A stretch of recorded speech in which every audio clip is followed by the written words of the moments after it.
स्वागत है आप सभी का हमारे YouTube चैनल पे। इस वीडियो के माध्यम से मैं अपने चैनल के माध्यम से आप समूह तक 20 प्रश्नों का एक PDF लेकर के आया हूं और इस PDF में ऐसे प्रश्न पूछे गए हैं, ऐसे प्रश्नों के साथ मैं आया हूं जो संभावित है कि जो सक्षमता परीक्षा बिहार के 4 लाख नियोजित शिक्षकों के द्वारा जो परीक्षा सरकार के द्वारा जो नियोजित शिक्षकों को देना है उसमें संभावना है कि पूछा जाए। तो चलिए हम प्रश्नों की ओर बढ़ते हैं।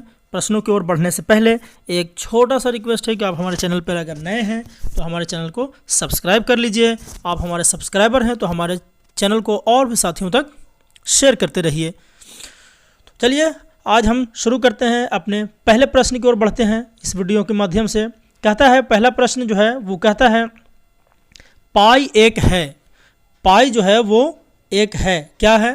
परिमेय संख्या है, अपरिमेय संख्या है, प्राकृत संख्या है, भाज्य संख्या है। यानी कि पाई जो है वो किस तरह की संख्या जो है वो है? परिमेय संख्या है, अपरिमेय संख्या है, प्राकृत संख्या है या भाज्य संख्या है। तो जितने भी 20 प्रश्नों का जो उत्तर है वो वीडियो के अंत में आपको मिल जाएगा। आप वहाँ से प्रश्नों का जो है उत्तर आप देख सकते हैं। जो भी प्रश्न जो है सॉल्व करने के लायक है, मैंने उसका वीडियो के अंत में उसका उत्तर भी डाला है, आप उसको भी देख लेंगे। तो यहाँ जो है वो इसका ऑप्शन हो जाएगा बी, अपरिमेय संख्या। पाई एक अपरिमेय संख्या है।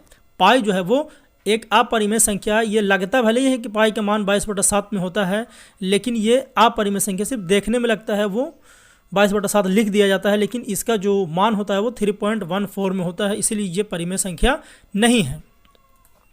अगले प्रश्न की ओर बढ़ते हैं। कहता है √16 का वर्गमूल है। √16 का वर्गमूल क्या है? ऑप्शन ए है 4, ऑप्शन बी है 1, ऑप्शन सी है 2 और ऑप्शन डी है 6। तो ये क्वेश्चन थोड़ा सा समझने का है। √16 का वर्गमूल है, √16 का वर्गमूल कितना होगा? तो इसका जो है वो ऑप्शन हो जाएगा सी, सही होगा इसका ऑप्शन सी, यानी कि √16 का वर्गमूल 2 होगा। अगले प्रश्न की ओर बढ़ते हैं।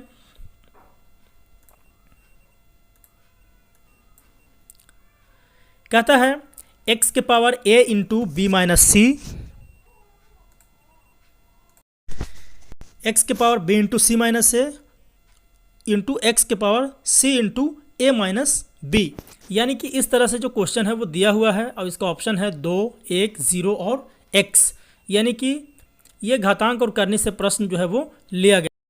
तो इसका आंसर जो होगा वो होगा आंसर बी, 1 होगा इसका, है ना। इसका आंसर जो होगा वो 1 होगा। आप इसका आंसर जो है वीडियो के अंत में सॉल्यूशन है दिया हुआ, वो आप देख लेंगे। अगले प्रश्न की ओर बढ़ते हैं। कहता है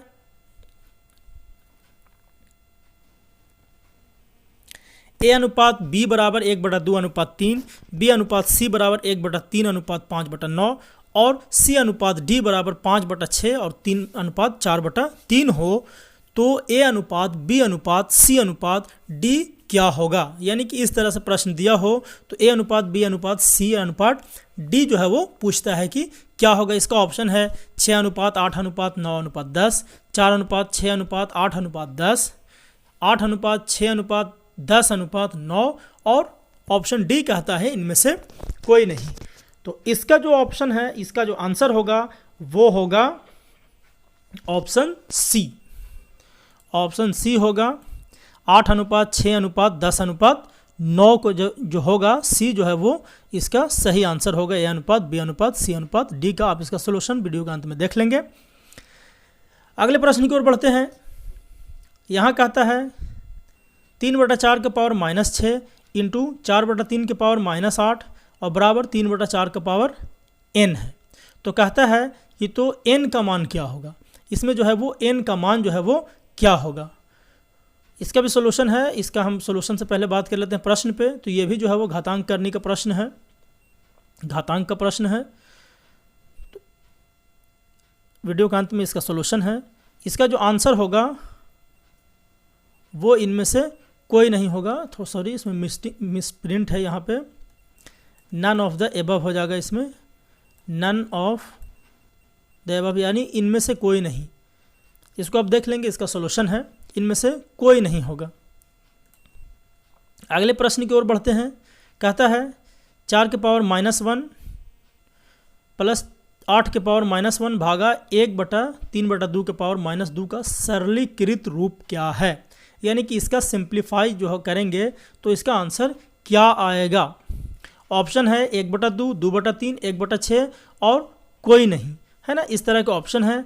तो इसका जो है वो आंसर होगा 1/6 जो है इसका सही आंसर होगा। 1/6 आप इसका भी सोल्यूशन अंत में देख लेंगे।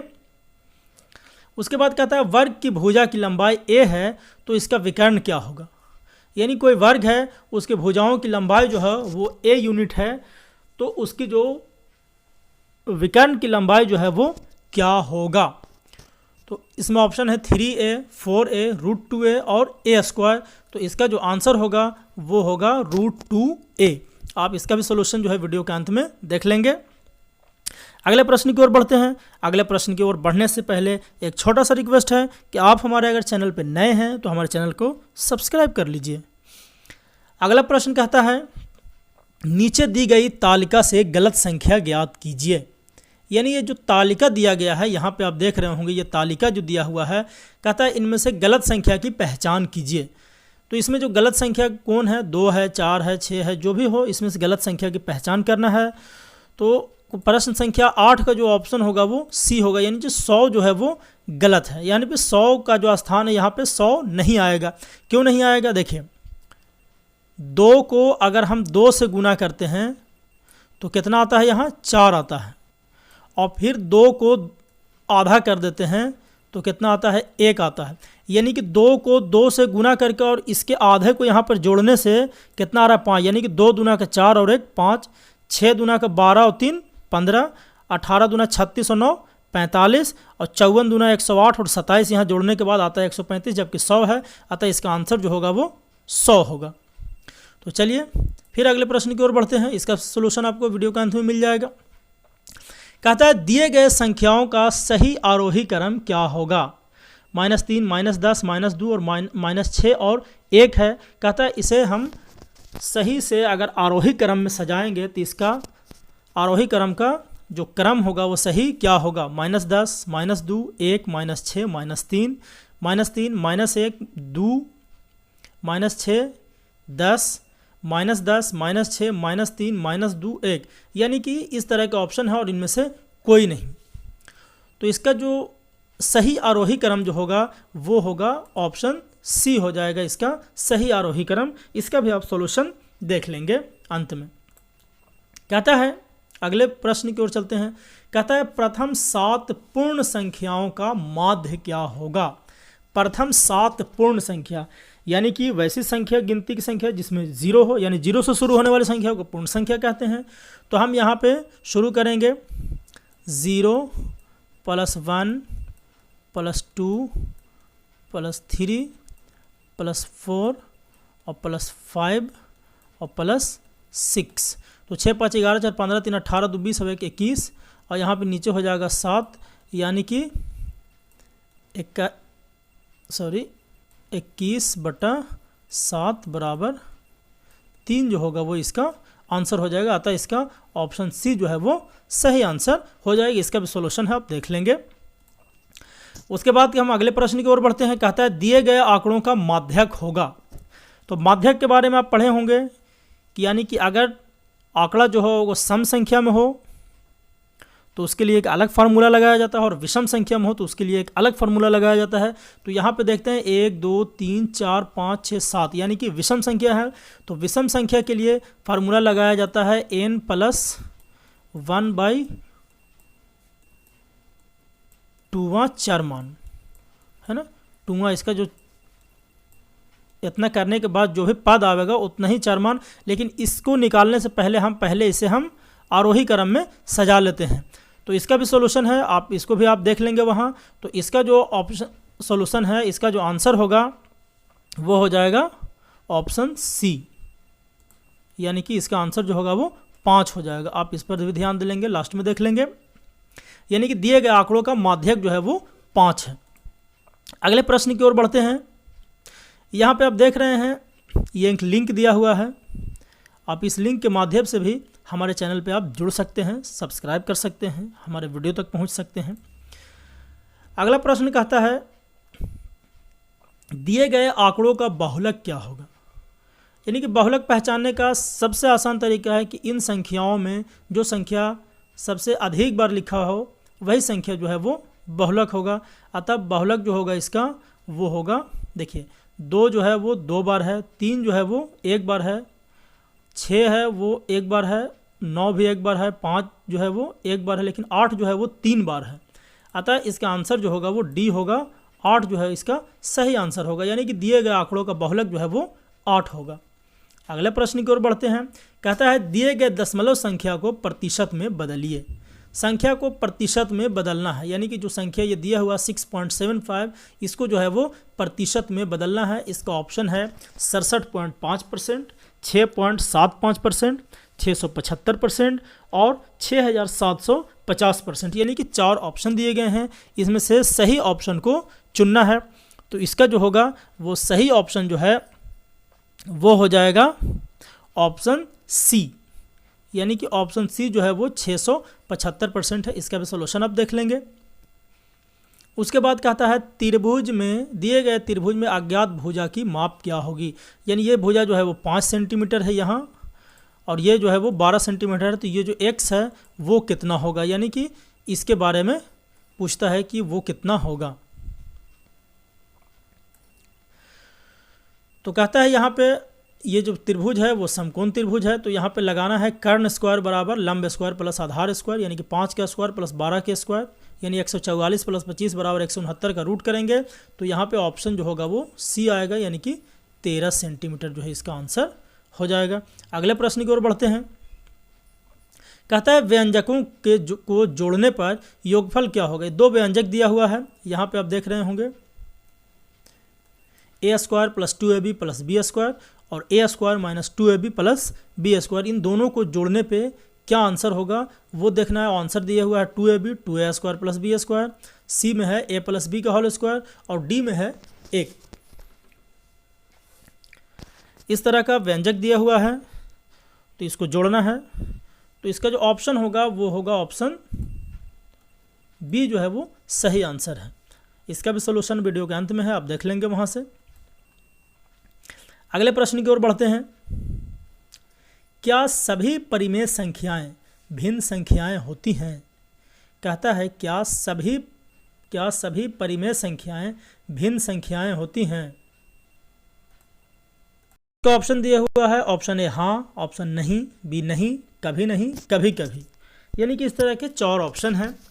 4 ऑप्शन में से सही ऑप्शन को चुनना है। कहता है क्या सभी परिमेय संख्याएं भिन्न संख्याएं होती हैं। तो इसका जो ऑप्शन होगा वो होगा नहीं। कहता है सभी परिमेय संख्याएं भिन्न संख्याएं नहीं होती हैं, जबकि सभी भिन्न संख्याएं जो है वो परिमेय संख्या होती हैं। अगर यहाँ पूछ देता है क्या सभी भिन्न संख्याएं परिमेय संख्या हैं, तो आंसर जो होता है वो इसका सही होता है। लेकिन सभी परिमेय संख्याएं जो है वो भिन्न संख्याएं नहीं होती हैं। अगले प्रश्न की ओर बढ़ते हैं। कहता है निम्नलिखित में से कौन परिमेय संख्या नहीं है। यानी कि परिमेय संख्या का परिभाषा है कि परिमेय संख्या को p बटा q के रूप में लिखते हैं, जहां p और q पूर्णांक हैं, लेकिन q जो है वो 0 के बराबर नहीं होता है। पूर्णांक की बात करता है तो 1 जो है वह भी पूर्णांक है। 2/3 को भी लिख सकते हैं p बटा q के रूप में। √9 को भी लिख सकते हैं, लेकिन √3 को नहीं लिख सकते हैं। अतः हम इसका आंसर जो है वो ए होगा, आंसर ए, यानी कि √3 जो है वो परिमेय संख्या नहीं है। अगले प्रश्न की ओर बढ़ते हैं।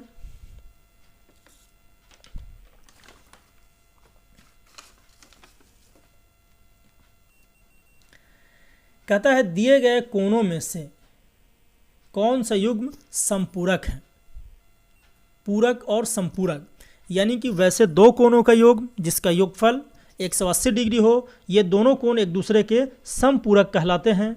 यानी कि इन दोनों में जोड़ने के बाद अगर 180 आ जाए तो ये कोण के पूरक जो होंगे, कोण या जो युग्म होगा वो संपूरक होगा। तो 60 और 100, 30 120, 65 25, 130 और 130 और 50, यानी 4 ऑप्शन दिए गए हैं। इन चारों ऑप्शनों में ऑप्शन डी जो है वो जब इन दोनों को जोड़ते हैं 130 और 150 को, 130 और 50 को, तो आ जाता है 180 डिग्री। अतः जो 130 और 50 जो है वो एक दूसरे के संपूरक हैं। अतः ऑप्शन जो होगा इसका डी जो है वो सही ऑप्शन है।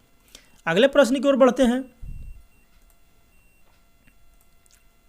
कहता है दिए गए कोणों में से कौन सा युग्म पूरक है। समपूरक और पूरक यानी कि वैसे दो कोण जिनका योग जो है वो 90 डिग्री हो, दोनों कोण एक दूसरे के पूरक कहलाते हैं। अतः इसमें ऑप्शन जो होगा वो ऑप्शन सी जो होगा वो सही आंसर हो जाएगा। इसका भी आप सॉल्यूशन देख लेंगे अंत में।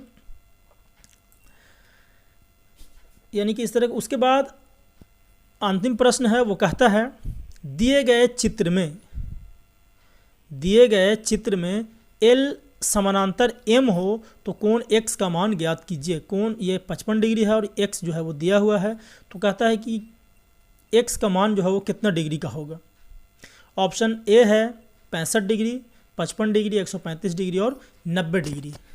यानी जब आप पढ़ेंगे, जब दो समानांतर रेखाओं को एक तिर्यक रेखा जब प्रतिच्छेदित करती है तो बहुत तरह के कोण बनते हैं, अंतःकोण, सम्मुख कोण, बाह्य कोण, बाह्य अंत, है ना, इस तरह के कोण जो है वो बनते हैं। अतः यहाँ पर जो होगा वो 155 जो है वो संगत कोण है, अतः संगत कोण बराबर होते हैं, इसीलिए इसका ऑप्शन जो होगा वो बी जो होगा वो सही होगा। यानी कि एक्स का मान भी जो होगा वो 55 डिग्री ही होगा।